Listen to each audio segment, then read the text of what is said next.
台中一中隔壁就是一中商圈，这附近的红砖仔路、人行道，常常有民众会甲车乌白挡。一中的学生进前捌去宣导讲卖乌白挡，民众煞甲骂甲匹配叫。那附近的店家是认为讲车位无够，宽道方式嘛有问题。那警方表示会加强来处理。 这里不能骑车，你要牵下去。人行道不能骑车。那是警察呀！你不能在人行道骑车。你是不是警察啦？不能在人行道。你什么身份啦？一中商区人行道有民众违停机车，正准备离开时，台中一中学生去考坑，并且用手机甲翕起来，甲骑机车的人来冤家。学校内底学生主题所致，对去年12月开始，伫校区周围宣导，争取幸福学生甲过路人安全的行路空间。不过学生伫宣导时，却是拄到真大的阻力。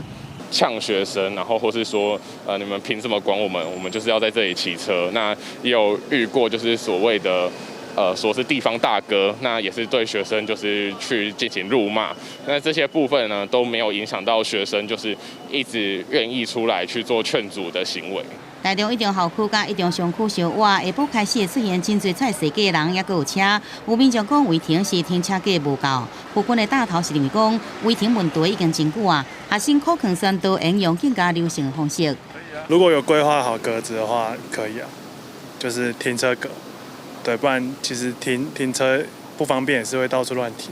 他会去吓到人家，可以不要这么大声。虽然人家违停没错，但是你不要用这种方式。 警方讲，平常时下晡4点到6点，甲部分平常时甲假日暗时8点到10点，拢有编排勤务加强处理违停。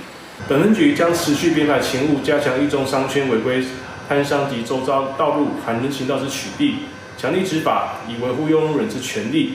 第二分局讲，民众会使直接依照《道路交通管理处罚条例》第55条，甲民众检举违反临时停车的规定案件处理原则，提供具体影片也是相片资料，向警察机关检举，共同维护用路人的权益。记者综合报道。